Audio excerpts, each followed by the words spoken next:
जय हिंद दोस्तों। उम्मीद है कि आप सभी कुशल मंगल हो। आपकी पढ़ाई बहुत ही अच्छे तरीके से चल रही होगी और जो भी मैं पढ़ा रहा हूँ वो आपको समझ में आ रहा होगा। ठीक है, तो मैं मेरा पूरा एफर्ट डाल रहा हूँ आपको समझाने के लिए, ताकि आपका ये काम आए, आप भी अपनी सक्सेस को पा सको। ठीक है, तो मैं अपने हैंड रिटन नोट्स बना रहा हूँ, खुद भी तैयारी कर रहा हूँ, आपको भी करवा रहा हूँ। ठीक है, तो आज शुरू करते हैं हम। प्राचीन काल में अपन ने क्या पढ़ लिया? सिंधु घाटी सभ्यता, वैदिक सभ्यता, जैन धर्म और बौद्ध धर्म पढ़ लिया। ठीक है, तो आज शुरू करते हैं मगध साम्राज्य। तो मगध साम्राज्य की स्थापना किसने की? बृहदर्थ ने की थी। किसने की? बृहदर्थ ने मगध साम्राज्य की स्थापना की थी। इसी के अंदर एक वंश आया था, उसका नाम था हर्यक वंश, जिसको क्या कहते हैं? पितृहंता वंश। पितृहंता वंश क्यों कहते हैं? क्योंकि बेटे ने बाप को मारकर गद्दी को हासिल किया। जैसे हर्यक वंश के संस्थापक थे बिंबिसार। बिंबिसार की हत्या उसके पुत्र अजातशत्रु ने कर दी। क्वेश्चन आता, बिंबिसार की हत्या किसने की? अजातशत्रु ने। उसका बचपन का नाम क्या था? कुणिक। कुणिक, ठीक है। तो अजातशत्रु का पुत्र उदयन। तो उदयन ने क्या है कि वापिस अजातशत्रु की हत्या की। बोला बेटा तो मैं आपका ही हूँ, आपने मारा था दादाजी को, चलो आप भी चलो अब।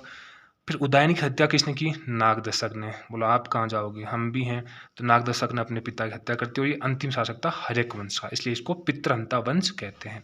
क्वेश्चन आता है कि बिंबिसार के काल में एक राजवेदी हुआ करते थे जिनका नाम था जैविक। उनके काल में महात्मा बुद्ध थे, तो महात्मा बुद्ध बीमार हो गए तो उनकी सहायता के लिए जैविक को भेजा गया था। ठीक है, और उदयन ने पाटिल ग्राम नगर बसाया था, पाटलिपुत्र। पाटिल ग्राम की नगर की स्थापना किसने की थी? उदयन ने की थी। ठीक है, ये क्वेश्चन है। उसके बाद में आता है मौर्य वंश, मोस्ट इंपोर्टेंट वंश मौर्य वंश। क्वेश्चन आता है कि मौर्य वंश की स्थापना किसने की? चंद्रगुप्त मौर्य ने मौर्य वंश की स्थापना की, लेकिन किसको हराकर? गणानंद को। जो कौन था? नंद वंश का अंतिम शासक कौन था? गणानंद को हराकर चंद्रगुप्त मौर्य ने नंद वंश इसकी मौर्य वंश की स्थापना की। तो नंद वंश की स्थापना किसने की?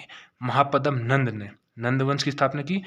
क्वेश्चन आता है कि चंद्रगुप्त मौर्य को सहायता किसने की गणानंद को हराने के लिए? तो किसने की थी? चाणक्य ने। किसने की थी? चाणक्य, जिसको कौटिल्य के नाम से भी जाना जाता है, जिन्होंने अर्थशास्त्र की रचना की। इकोनॉमिक्स जो पढ़ते हैं उसकी रचना किसने की? कौटिल्य ने। क्वेश्चन 2-3 मोस्ट है। कौटिल्य का पुराना नाम चाणक्य। चाणक्य ने अर्थशास्त्र की रचना की और चंद्रगुप्त मौर्य की सहायता की गणानंद को हराने के लिए। ठीक है, ये क्वेश्चन 3-4 क्वेश्चन बनते हैं। ठीक है, इसी के काल में एक क्वेश्चन और वो बनता है, इंडिका पुस्तक की रचना किसने की? मेगस्थनीज ने की। मेगस्थनीज ने की थी इंडिका पुस्तक की रचना, जिसमें चंद्रगुप्त मौर्य के काल को दर्शाया गया है। ये क्वेश्चन बार बार आता है। ठीक है, तो अब चंद्रगुप्त मौर्य का बेटा कौन हुआ था? बिंदुसार। बिंदुसार कौन हुआ था? चंद्रगुप्त मौर्य का बेटा। इसको अमित्रघात के नाम से जाना जाता है। क्या था इसका दूसरा नाम? अमित्रघात। क्यों? इसको शत्रु का विनाशक, बहुत ही महावीर योद्धा था। ठीक है, तो बिंदुसार के काल में तक्षशिला का विद्रोह हुआ था, जो सिंधु और झेलम नदी के बीच में है। तक्षशिला स्थान है। बिंदुसार के 2 बेटे हुआ करते थे, सुसीम और अशोक। तो सुसीम को पहले तक्षशिला के विद्रोह को दबाने के लिए भेजा था, लेकिन सुसीम से ये नहीं हुआ, तो उनके भ्राता श्री अशोक, महान सम्राट अशोक गए थे तक्षशिला को विद्रोह को दबाने के लिए। ठीक है, तो हम पढ़ते हैं अशोक कौन था? बिंदुसार का बेटा और चंद्रगुप्त मौर्य का पोता। सम्राट अशोक के सब काल में सबसे महान घटना घटी थी, वो हुई थी कलिंग का युद्ध। कलिंग का युद्ध, कलिंग की राजधानी थी तोसली, तोसल या तोसली राजधानी थी कलिंग की। तो 261 ईस्वा पूर्व हुआ था। ठीक है, कलिंग मोस्ट क्वेश्चन आता है। ठीक है, कलिंग। ठीक है, तो इस कलिंग ने सबसे पहले शिलालेख बनवाने शुरू किए थे। शिलालेख का निर्माण जो टोटल 14 बनवाए थे, 7वां सबसे बड़ा था। टोटल 14, 7वां सबसे बड़ा, और 13वें शिलालेख में कलिंग के युद्ध के बारे में बताया गया है। ठीक है, तो कलिंग के युद्ध होने के बाद अशोक का क्या हुआ? हृदय परिवर्तन हुआ गया। जो बहुत ही लोग मारे गए थे उनको देख अशोक का हृदय परिवर्तन हो गया था। तो उसने अपने पुत्र महेंद्र और पुत्री संघमित्रा को श्रीलंका भेज दिया था बौद्ध धर्म का प्रचार करने के लिए। किसका प्रचार? बौद्ध धर्म का प्रचार करने के लिए भेज दिया। एक कवि थे कलहण, कलहण जिन्होंने रचना की थी राजतरंगिणी, राजतरंगिणी, जो अशोक के काल में ही की थी। इन्होंने शैव धर्म को भी अपनाया गया, इसमें ये लिखा गया है। क्वेश्चन आता है राजतरंगिणी की रचना किसने की? कलहण ने की थी। ठीक है, अब लेख थे गुर्जरा एवं मास्की। गुर्जरा एवं मास्की लेख में अशोक का नाम मिलता है, क्वेश्चन आ चुका है, गुर्जरा एवं मास्की लेख में अशोक का नाम मिलता है। तो यह है मौर्य वंश। क्वेश्चन आता है कि चंद्रगुप्त मौर्य की मृत्यु कहाँ हुई थी? स्वर्ण बेलगोला गांव है कोई, कर्नाटक में है ये, वहाँ पे चंद्रगुप्त मौर्य का अंतिम समय गुजरा था। इस टाइम लास्ट टाइम में चंद्रगुप्त मौर्य के शासनकाल में बहुत गरीबी आ गई थी, ठीक है। इन्होंने उपन्यास क्या बोलते हैं, व्रत रखे थे, ठीक है, इस कारण उनकी मृत्यु हो गई थी चंद्रगुप्त मौर्य की। अब आता है मौर्य वंश के बाद में गुप्त वंश। इससे पहले एक छोटा सा और वंश है जिसका नाम है कुषाण वंश, वो और पढ़ लेते हैं। कुषाण वंश, कुषाण वंश, कुषाण वंश, ठीक है। इसमें इनकी राजधानी थी पेशावर। क्वेश्चन आता कुषाण वंश की राजधानी पेशावर थी, ठीक है। इसमें महान प्रताप राजा हुआ था कनिष्क, कनिष्क हुआ था। कौन हुआ था? कनिष्क, कनिष्क, ठीक है। इसके काल में क्या हुआ था भाई, इसने शक संवत चलाया था। जो हम कैलेंडर यूज कर रहे हैं ना, संवत, वो यही था, शक संवत चलाया था 78 ईस्वी में, 78 ईस्वी में, ठीक है। शक संवत किसने चलाया था? कनिष्क ने चलाया था, ठीक है।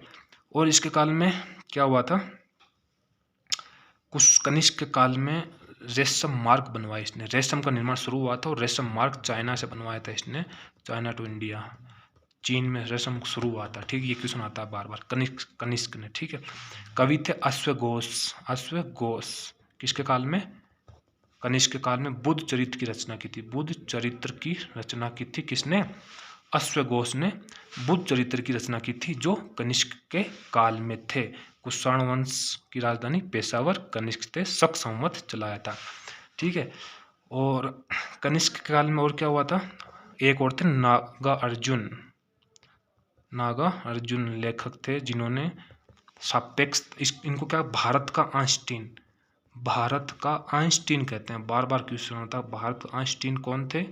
आइंस्टीन, भारत का आइंस्टीन नागार्जुन थे। इन्होंने भी सापेक्षता का सिद्धांत अपनी बुक में लिखा था, सापेक्षता का सिद्धांत, रूल ऑफ रिलेटिविटी सिद्धांत, ठीक है। भारत का आइंस्टीन कौन है? नागार्जुन, ठीक है। इन्होंने सापेक्षता का सिद्धांत दिया था। तो कनिष्क के काल में ये 2-3 घटनाएं हुई थी, नागार्जुन का अश्वघोष, रेशम मार्ग, शक संवत। क्वेश्चन आते हैं 3-4 ये, ठीक है।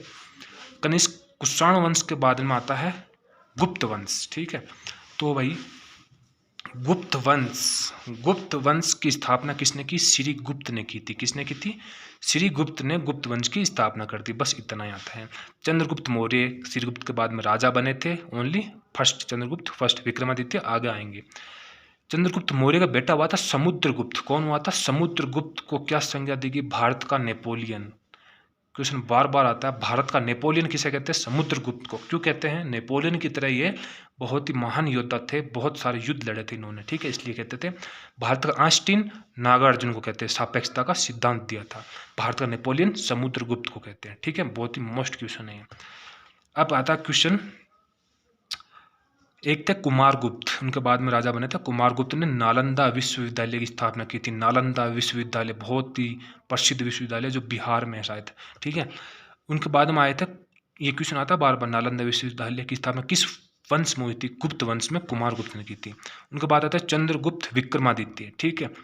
तो चंद्रगुप्त विक्रमादित्य के काल में क्या क्या हुआ था? बहुत ही मोस्ट क्वेश्चन है, मोस्ट लगा लो।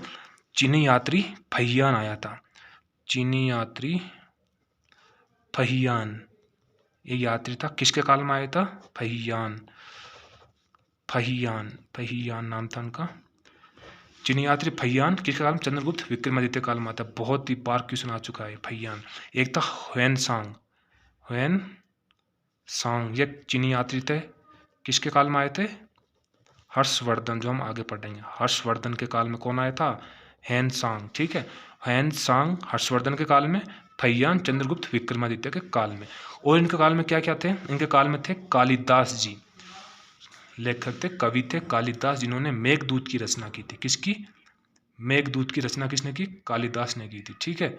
उसके बाद में अभिज्ञान शकुंतलम की रचना कालिदास ने की थी, ठीक है। एक थे चिकित्सक धन्वंतरी, जो इनके काल में थे, चंद्रगुप्त विक्रमादित्य काल में, ठीक है। उसके बाद में थे विष्णुगुप्त ने पंचतंत्र की रचना की थी, जो इनके काल में थे। बुक का ये भी मोस्ट क्वेश्चन बार बार आता है, ठीक है। तो आज के लिए इतना ही। हमने शुरू किया था मगध साम्राज्य से गुप्त वंश तक, कंप्लीट कर दिया आज, ठीक है। तो इसी की तरह हम पढ़ते रहेंगे। वीडियो अच्छा लगा हो तो लाइक करना, बाकी हम नेक्स्ट वीडियो में पढ़ेंगे, ठीक है। Thank you.